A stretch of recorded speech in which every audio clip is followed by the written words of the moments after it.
તો સુરતના ઉધના ચીકુવાડી રો હાઉસમાં જર્જરિત એપાર્ટમેન્ટ સીલ કરવામાં આવ્યું છે। બિલ્ડિંગના 70 મકાનોને સીલ મારી દેવામાં આવ્યા છે। એકદમ જ કાર્યવાહી હાથ ધરાતા પરિવારો રોડ પર આવી ગયા છે। તંત્રએ અગાઉ જર્જરિત બિલ્ડિંગ બદલવા નોટિસ પણ આપી હતી।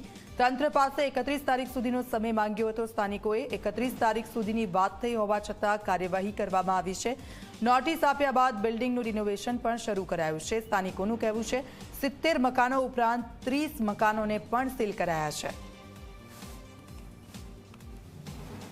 મારી બિલ્ડિંગનું 4 નંબરની બિલ્ડિંગનું પ્રોસેસ તો ચાલુ જ છે। બધું જે એ લોકોએ ડિમાન્ડ હતું એસએમસી વાળાનું કે આ રીતનું તમારે કરાવવું પડશે, તો એ બધું જ અમે કમ્પ્લીટ કરાવી લીધું છે અને એ લોકોની ડિમાન્ડ મુજબ જ બનાવીએ છીએ।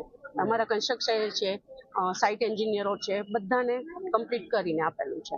પણ એ લોકો એમ કહે છે કે તમારું અપ્રુવલ નથી, પણ એ લોકોએ અમને અપ્રુવલ માટે કોઈ પણ જાણ નથી કરતી કોઈ વસ્તુની, અને ઓન ધ સ્પોટ આવ્યા છે।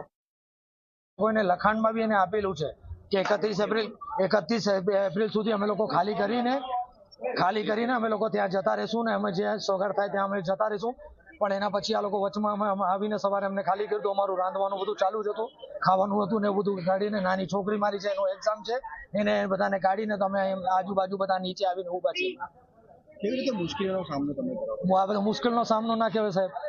તમે અચાનકમાં કોઈને ઘરથી બહાર કાઢી દો તો એ તકલીફની વસ્તુ નથી।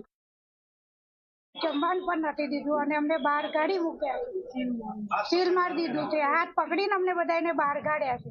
મહાનગરપાલિકા દ્વારા તમે 30 તારીખ સુધીનો કઈ અલ્ટિમેટમ આપવામાં અમે 30 તારીખનું 40 દિવસનું કર્યું છે। હાલ તમારી તંત્ર પાસે શું માંગ છે? અત્યારે તો અમને મકાન અમારું સીલ તોડાવો, બરાબર ને?